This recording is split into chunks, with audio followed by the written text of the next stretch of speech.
Context for me is really one of these areas that is central to how I make meaning in terms of my life. I have been running my consulting firm for the last 8 years, and context has really been central to how I've actually come into this work and how I make meaning in my day-to-day life. I find that as a son of a former pastor and historian, the notion of historical background or context has really kind of centered the way in which I process. This idea of looking backwards to make sense of today in order to find solutions for tomorrow is really kind of how I see this notion of context showing up in my day-to-day.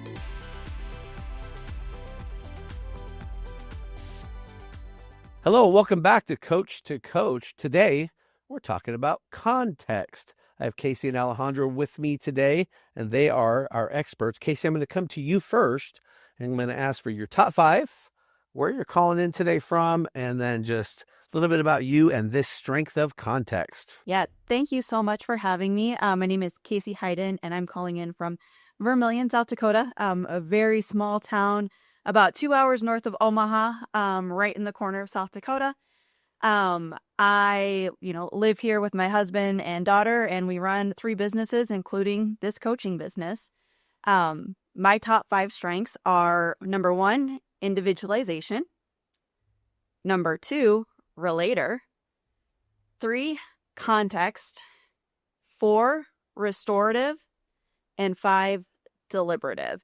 And so a couple of relationship building themes, a couple of executing themes, and then strategic thinking themes, which also in the next 6 to 10, that's where we really take off with some of those. My context, I really feel like plays a strong role in how I understand people, how I understand projects and what comes next, and really helps to understand kind of the origin story of the world around me, and really helps me to make sense. So that's really how I look at context, is how are we looking at all of the information available to us in the past and helping to understand why we're here today and how we got here. Awesome. Thank you so much. Alejandro, coming to you, my friend. Yes, it's great to see you all. My name is Alejandro Bodipo-Memba, calling in from North Laurel, Maryland, just north of Washington, D.C., and my top 5 are context, input, learner, command, and connectedness. And so context for me is really one of these areas that I think is central to how I make meaning in terms of my life. My wife and I live here in suburban Washington, D.C. I have been running my consulting firm for the last 8 years, and context has really been central to how I've actually come into this work and how I make meaning in my day-to-day life. I find that as a son of a former pastor and historian, the notion of historical background or context has really kind of centered the way in which I process and find solutions to problems, again, in the workplace, at home, on the basketball court, etc. This idea of looking backwards to make sense of today in order to find solutions for tomorrow is really kind of how I see this notion of context showing up in my day-to-day. And in terms of coaching, I find it to be really valuable to kind of set the stage and almost pause conversations to look backwards, oftentimes using analogies of the past to start conversations to really looking forward for the clients that I work with on a regular. And so I do think that context, even though it is my number 1, really is a very accurate reflection of who I am and how I make sense. Very cool. Thank you both for the introductions. I have to ask this question because I've heard it asked of me, and I hope you both don't take offense to this. But how is context a strength? So I'm asked, all right, you have this historical frame of reference. You frame the past in order to focus out the future. How is this a strength? What can you tell us about where this supports you in achieving what you aim for, how it sustains excellence, how it engages? I heard pieces of it come through in your intros, which is awesome, but I'd love for both of you, if you could help our listeners, because this is one of the rare five. So it's one of the rarest five strengths in the whole world. So we don't run into it a lot. We see a lot more of its cousin, futuristic, a lot more of those out there, those forward-thinking visionary types looking ahead. So this one has, a different element to it. And either one of you could take this and build on it, but tell us how context is a strength. Well, if I think about context as a strength, I like to kind of, again, mention analogies. I think about it if I were to equate it to paint for an artist. If you think about painting and an easel, you have a painter who is an artist. Without paint, there isn't much that they can do. They can visualize the notion of what it means to execute around this idea of context. But context for me serves as my paint. It really is what I can go to on a regular basis to start sketching out what the future can look like. But again, for me, I need to understand kind of pardon the pun, the context around what it is I'm trying to design, to create, if you will, the various color schemes, etc. And so I see context as that actual paint, if you will. Because I don't know if that even resonates with you. I'm not even an artist myself, but that's the first thing that kind of comes to my mind. Absolutely. And what I love about that is I see context as sort of that, how do we understand perspective? And not just from my own vantage point, but other people's vantage point. And I think when you use that analogy of an artist, if I say paint a body of water, well, depending on who you are and your background and where your energy goes first, that body of water looks differently. And I think when you have people who have really strong context, they know that there is nuance in that there is a natural background to people that makes them different and enriches the perspective, the project, the next step. And they're the ones who instinctively ask those questions and the right questions to help draw that perspective out so that we can do something with it. It's not just, hey, let's go buy a bunch of paint and have it sitting over here on a shelf. It's really asking the questions to understand the perspective and the I guess instincts in people, so that way we can get the right paint off the shelf to come together and paint the beautiful tapestry that we're looking for. Yeah, and it's like setting the stage, right? Like you said, kind of understanding kind of where we're wanting to go by effectively saying, what is it that we're trying to create here, right? What colors do we really think we need at this particular point? And I like how you talk about this idea of setting people up, if you will, to kind of have that conversation and kind of taking out of the context of the imagery or the paint. It really is, as you were suggesting, kind of getting people to start talking about what it is that is important. And I use this term of kind of pausing in a coaching scenario. I think is really important for folks to kind of settle into understanding what the future can look like. And again, to Brandon's point, this idea of it's, context cousin of futuristic being much more common in the top five. I think once people, at least in my experiences, once people are clear on the importance of pausing and looking backwards, there's a greater appreciation for its implementation or its impact, if you will. That I'm referring to context specifically. Thank you both for that framing. And when we think about what I've noticed with context is there's a natural respect and honor, appreciation for where we've come from. And I like the nuance term around the natural nuances of differences in shared perspective, but nuanced perspective, depending on what we're seeing and how we're getting there. Very good. You both have a top five where you don't share outside of context, which is cool.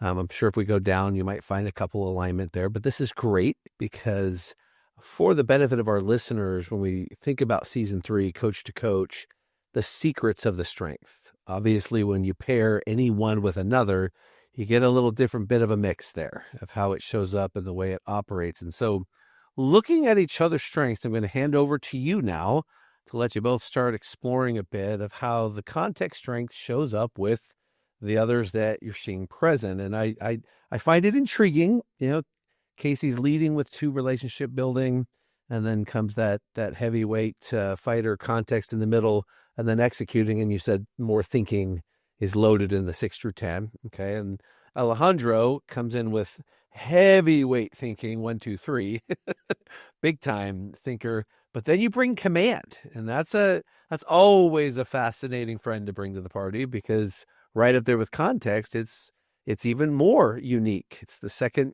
least common in the top 5, and one that often has questions around it. So that command context. But then you and Kasie aligned. You got a little more relationship builder come in there. And so, Kasie, I want to come to you first. When you're looking at Alejandro's top 5, what are some of the questions you want to ask around his strengths and how that works with that number 1 context? Well, I am fascinated and would love to hear about that context and command combination right there, because I can get a sense in the way that you sort of talk about your life and your mission and being the son of a historian and preacher, but I would love to hear from your perspective how you think that context and command play together. Well, those 2 C's really do play well together in my experience. I think in order for me to feel confident about anything, I really have to have, again, and it's going to sound like a broken record, but I have to have context. I have to have an understanding what it is that I'm dealing with. And the more I am steeped in an understanding, a truth, if you will, of a particular subject area, that allows for my confidence vis-a-vis my command to really blossom.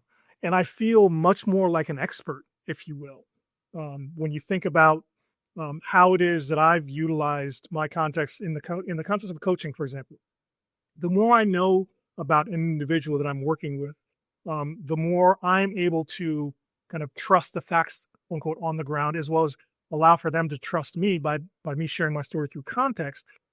My command really shows its true colors by my ability to talk about the here and now in a way that people can take some level of appreciation for how it is that I'm delivering. I feel much more engaged in my sessions when I have this greater context. And so command and context really do fit very, very well for me on a regular basis. I see them as kind of serving one another. I love that so much. And when you're thinking about how that context comes into play in building that confidence in you and in maybe the client that you're coaching or somebody that you're working with, how do you feel like that really influences them to take a step forward, take action, whatever it is that their goal might be? That's a great question. I think one of the things that is fundamental to context for me is the notion of trust building. I see it as my trust building mechanism in my coaching sessions and in my day-to-day.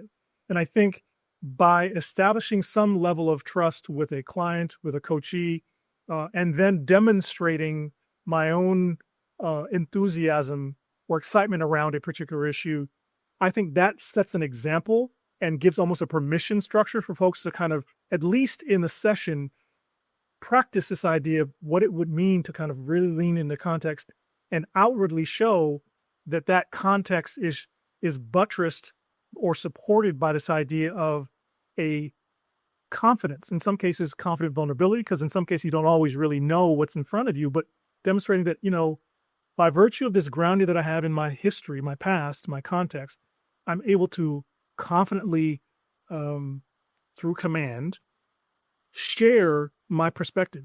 I love that. And how does that relate to your connectedness then? Because I'm starting to hear some of that come out as well.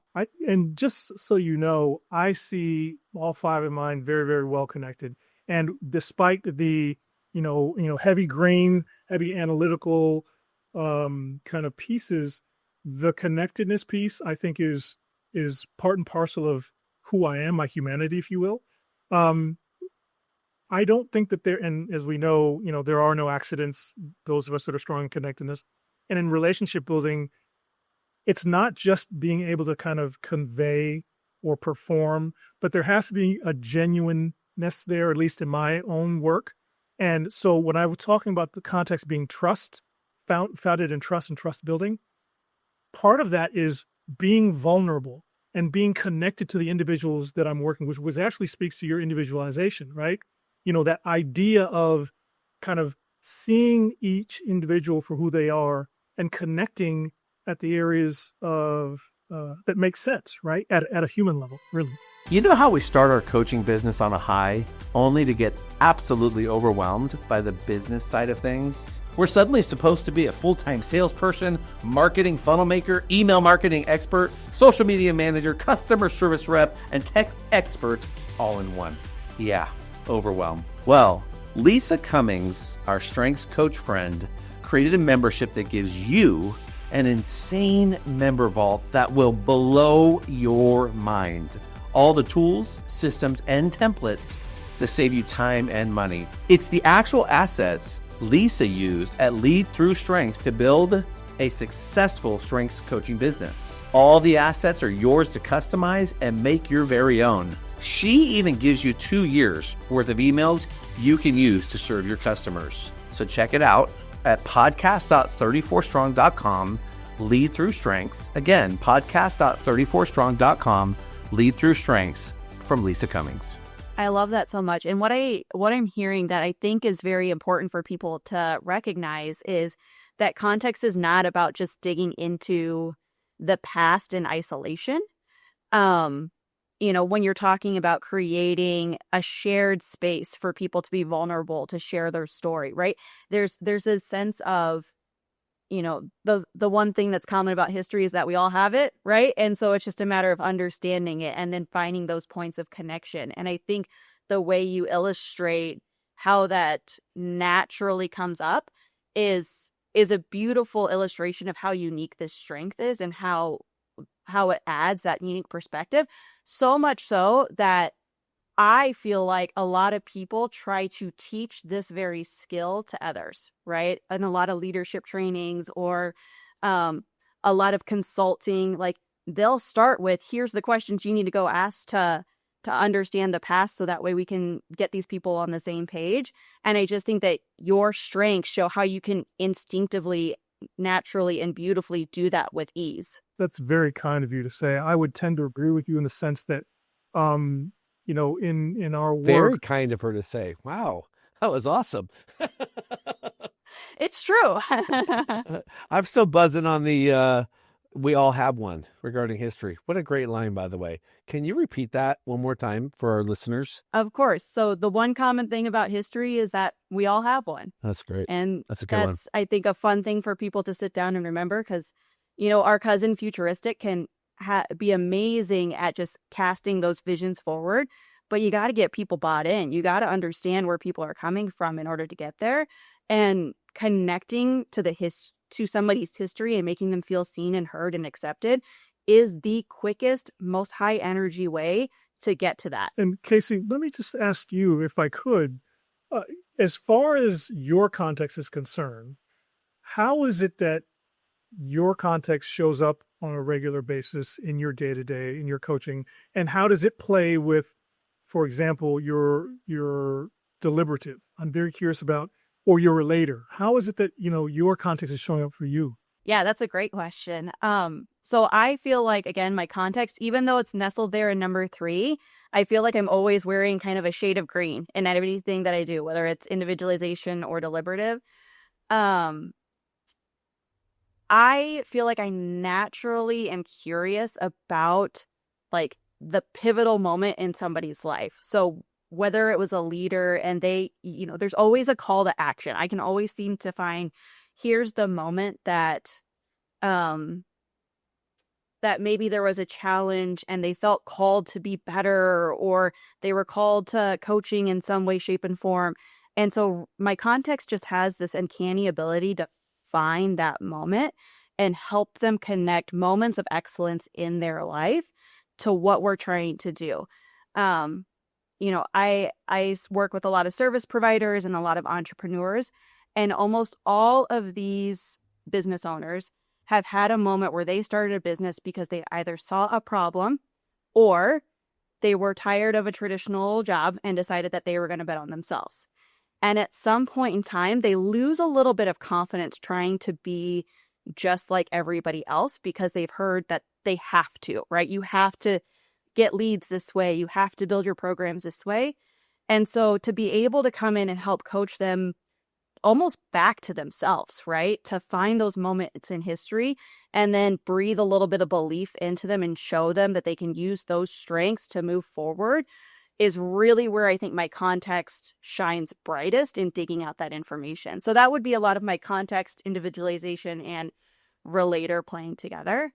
And then I'm just a natural problem solver. And I think that deliberative with like risk assessment, you know, I can almost always tell when there's going to be somebody who has a little bit of a hang up over a specific task, wording, a change, something like that. And it's usually because of something that they've experienced that I know that they've experienced here. And what I really love about that context and deliberative is that we can draw it out in the open, right? We can sort of shine a light on it so that we can do something about it. Maybe it's reassuring this person that what happened before isn't going to happen again. Maybe it's helping to paint the picture for them so that way they understand what the better outcome is. And sometimes it's just being honest about, hey, I understand that this is what you went through before and that you're nervous that this is going to happen again. Here's what we're going to do about it, right? We're going to give some space for you to bring up challenges. And this is how we're going to move forward together. And I think that that's where that context and deliberative just kind of have a natural cycle in my mind. It's almost like digging back in the past so that way you can figure out why something might be a hang up, right? There's a little bit of instinct there. And then also like, how do we solve that problem? I do have a couple of other questions, if that's okay, Brandon. I was really curious about when you talked about a call to action. Typically when I think about my own context and when I see context in someone else's top 5, someone that I'm working with, I don't often see kind of a connection between how they're experiencing context and action, which is part of the reason why I was saying earlier, kind of, coaching of context can be a bit challenging to get people to actually act upon their context, because again, it can be seen as something of a latent strength, if you will, something that is nice to know, but it doesn't necessarily lead to, as you were suggesting earlier, an actual outcome. And I'm wondering, when you talk about making the connection between context and I believe you were talking about individualization, it was deliberative.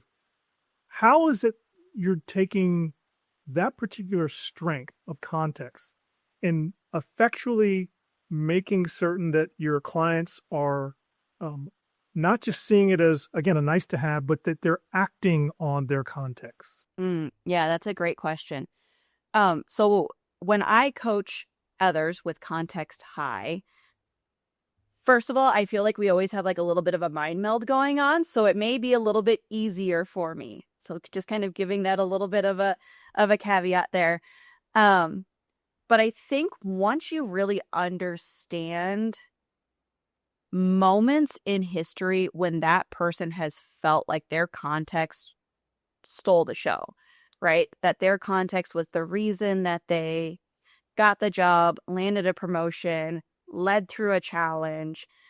Maybe it's something as easy as, how did they decide on building their garden that's, beautiful and producing everything that they wanted it to produce, right? There's 100 different questions that you can ask.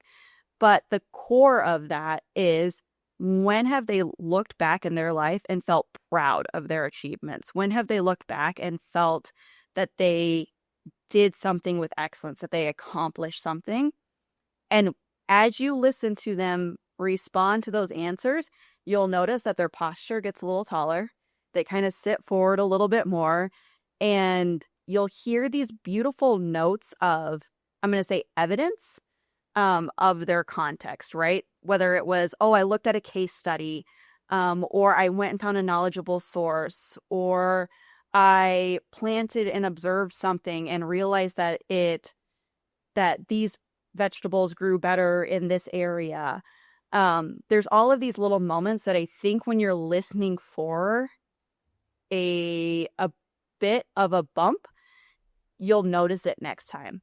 I like to say that context is, by its very nature, one of those strengths that observes and reports. So if you remember, we're all old enough that when we were in school, part of learning, science was observing, taking down your observations, and then figuring out, okay, well, what do I want to do with this observation next? And I think context just naturally does that.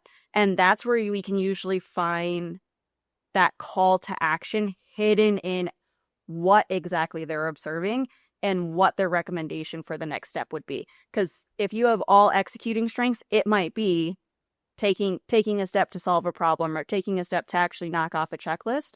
If you have all strategic thinking themes, it might be gathering information, asking more questions. But the flavor of that just really depends. And the core is always in that observe and then do something. Yeah, I've found it has been a bit of a challenge in coaching folks that are high in context from time to time to get to that call to action piece, in part because, and I've experienced this myself, oftentimes folks that are high in context are slow to move, and often feel more comfortable kind of in that informational space looking backwards.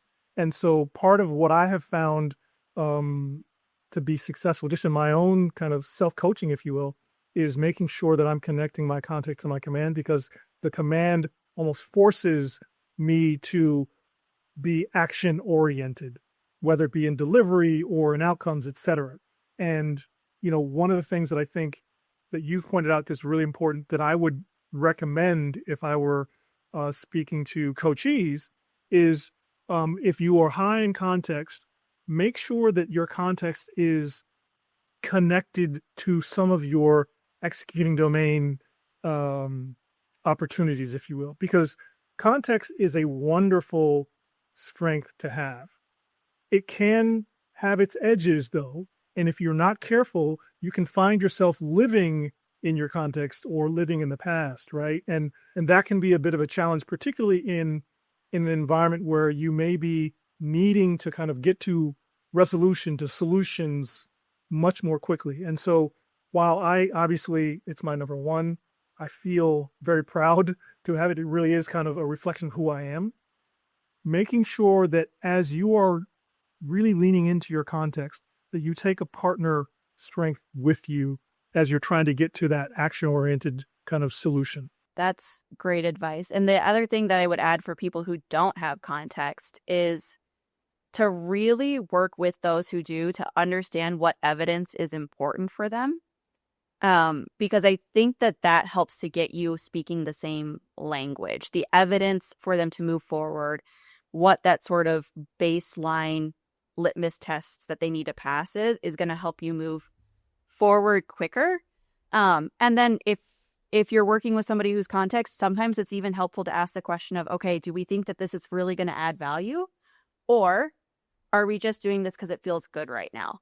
And sometimes, when you're in context, like I about quarterly have to go through and unsubscribe from lists. I have to remove myself from, interesting case study communications and that type of stuff, because there is so much information and it is so beautiful and wonderful to read. And I also need to get a job done and be a good mom and be a good wife and all of that fun stuff. So sometimes it's healthy to remove some of those things from the plate too. As you're both describing your strength here, Kasie, remind me where input is for you. Input is 10. Okay, so you're a top 10 input. Alejandro's a 2. So most common pairing for context is input. So you find one, you're finding the other. And I think you're going to help a lot of people out if you help them understand how those two are going to show up. Where's learner for you, Kasie? 11. So you're in the ballpark too. So learner's the second. So input, learner, going to show up with context, kind of in that academic package the late great Kurt Leesfeld used to describe it. So context, learner, input, intellection. Those would be strengths you would find around the library, if you will. You're going to see those. So help us understand input and context together. So I happen to have both in my five. So I think one and two. Yeah.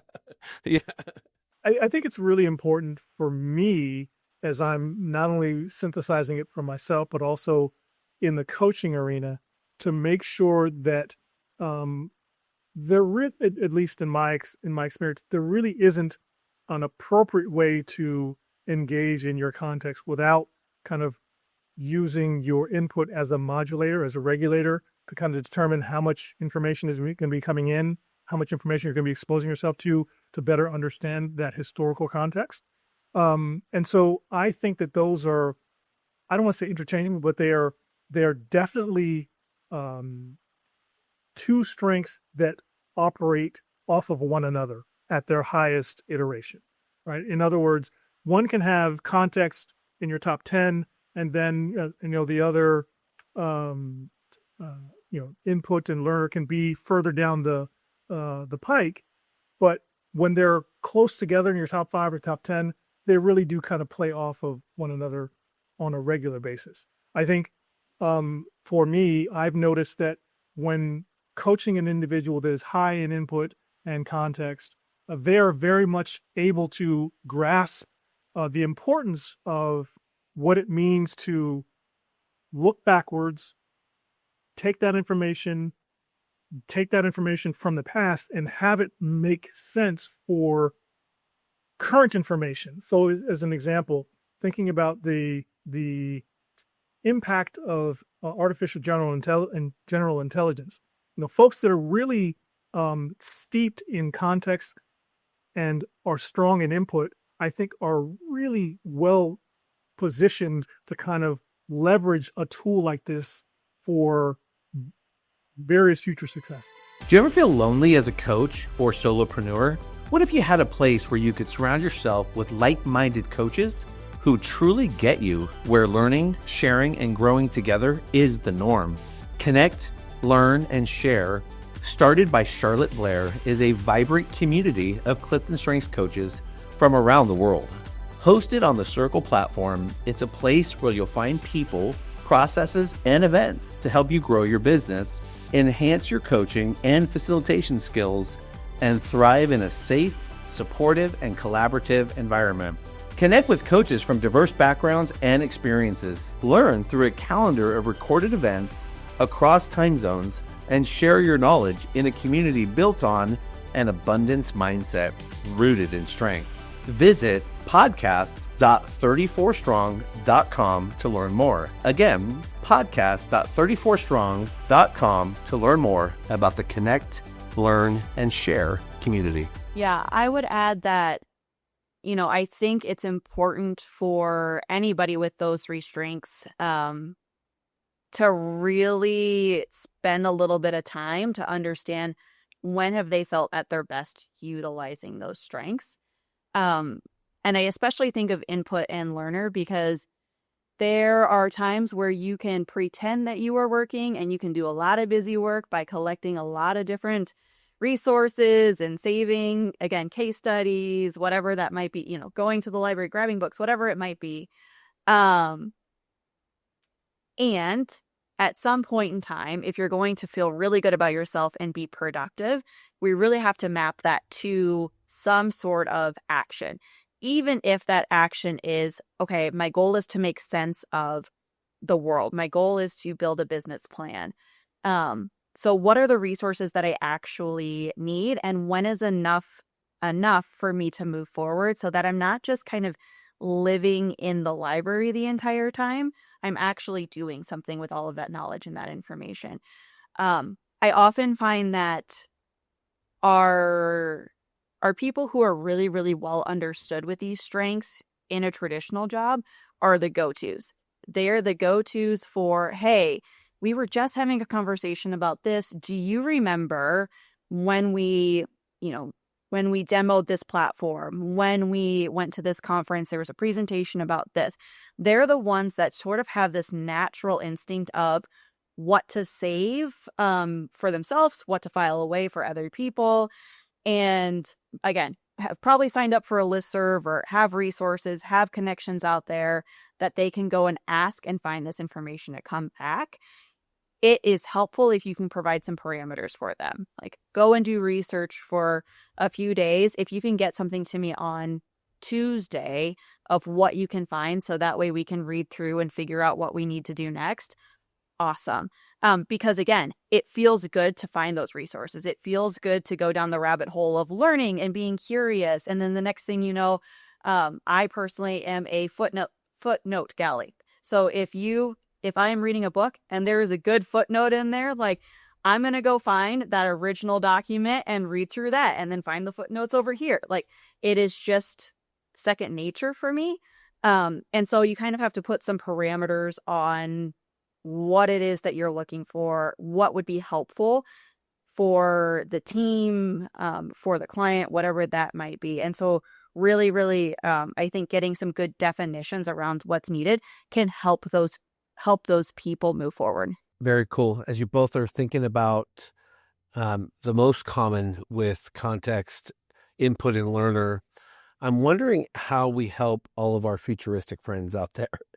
This is the least common, as one would expect, the future thinker with the past, and yet it's an absolutely complementary partnership. And for some of us, futuristic shows up together with context. Do either of you have that by chance? No, not you. Futurist, no, yeah, so most of the time when you see one high, you see the other low, but every now and then you get that anomaly where two of them are going to be together. But futuristic, adaptability, those are two that don't come around as often, could be a good pairing. Activator is certainly one that doesn't always jive with the context strength because of the speed it wants to move. And so curious how you both would share on just how the two, especially futuristic context, but feel free to jump into the others, how they can really blend together and work well off each other. Yeah. So the first thing that kind of comes to my mind is, I think a lot of times people think of futuristic in context as two strengths running in the opposite direction.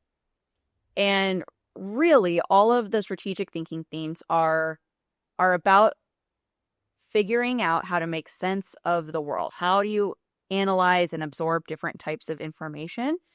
And so futuristic has this beautiful ability to be able to, like, picture and come up with the vision in their mind with very little actual information or evidence. They just have that instinct of, I think we can get here.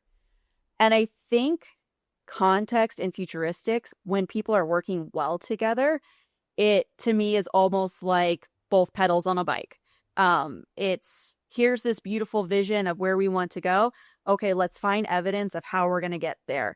Okay, here's this beautiful picture of what our team can look like and what our business can accomplish.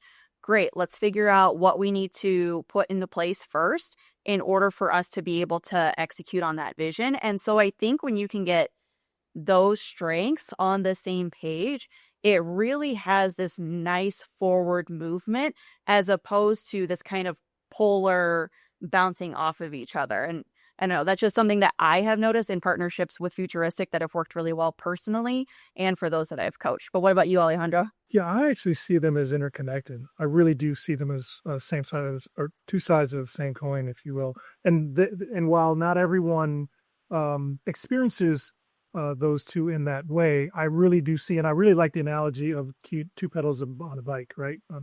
I think the way in which I have found coaching folks that are high and futuristic from a context perspective is to create that continuum of what if, what could be, by connecting the future to establishments in the past, to kind of like that unmolded clay of the context, right? So being very clear to what you were saying, Kasie, kind of understanding the guardrails, the parameters upon which you were kind of delving into the context, and then creating that arc of possibility that futuristics really do thrive in. And also being able to kind of show those connections to people in strong and futuristic, I think, is an aha moment for a lot of folks that are really like focused on what some might consider to be opposite. The more you can kind of contextualize, and again, I know I'm, it's sounding really bad, but Coming from contextualize the context side. the context, the more we can make that real and serviceable to the here and now, the connection to the future is just that much closer, that much easier to make. I love that so much because, from a leadership perspective, the thing that most people indicate is a challenge when they're going through change is getting buy-in. And the reason for that is because people want to know who says so other than you, right? Like, why is this a good choice? Prove it to me. And so I think when you have this futuristic and context partnership, you can have people who can cast this really beautiful vision for each person, for the team. And then you have this context that can go in there and say, hey, here is an example of another organization that did this. Or, hey, Brandon, this is something that we tried before and we got hung up on it, but here are all the things that are different now. And this is why we think that this is the right time to try it forward. And so you just sort of have this natural, I'm going to say, that kind of hope, that hope feature that we know is one of the 4 needs of followers. And then you also have that evidence back of like, it's not just make believe. We're not just sitting here conjuring visions in our head. Here's the actual information and data that supports what somebody with futuristic can do, because futuristic is an information gathering theme. It's not just, again, sitting here and coming up with crazy ideas. There's something that somebody with futuristic has experienced that has kind of initiated that futuristic thought, that vision for them. So it's connected. It's just so instinctively connected that most people can't see the path from point A to point B. And I think that that's where that context to futuristic partnership, like they naturally can fill in those gaps. And, I think by illustrating that to folks that may be struggling to make that connection allows for the opening of this idea of curious conversations, these kind of questions for the futuristic to the context and vice versa. In other words, by allowing that connection to be seen, in like that arc to be seen, I believe it opens up this idea of trust building. We talk about the 4 needs of teams and followers. And I talked about trust earlier. The trust is kind of beginning to build, allowing for curious questions to be asked. Well, what about this and what about that from either side of that coin, from futuristic to context? And so the more we as coaches are able to kind of make people aware of that connectedness between context and futuristic, I think that opens up a lot of opportunity for folks that are strong in both to begin to partner with one another vis-a-vis curiosity and questions. Awesome. Thank you both for that. As we round the bend, wrapping up our time together, thank you both for your expertise and excellence. We talked about the 2 of you just taking and running, and you did that and then some. So, dear listeners, if you received value from this incredible strength and conversation around context, please do share with someone that you know in your network that might benefit from this, because you've now received a masterclass in the strength of context. And so, Kasie, I'll start with you. Where can people find you? What are you up to if our listeners want to glean more from your areas of expertise? Awesome. Thank you for asking that. LinkedIn is where I am most active, so come find me there. I'm also on Threads and Instagram, Kasie Hayden, or Hayden Coaching and Consulting. There's always different ways that we can work together, whether it's, workshops. I work a lot with people who have entrepreneur online businesses, service providers, maybe with client memberships. And we do a little bit more of like the retreat style as opposed to the picnic style. But always happy to share more information and get you pointed in the right direction, even if it's not with me. Thank you. Alejandro. Well, first, Kasie, it's great speaking with you.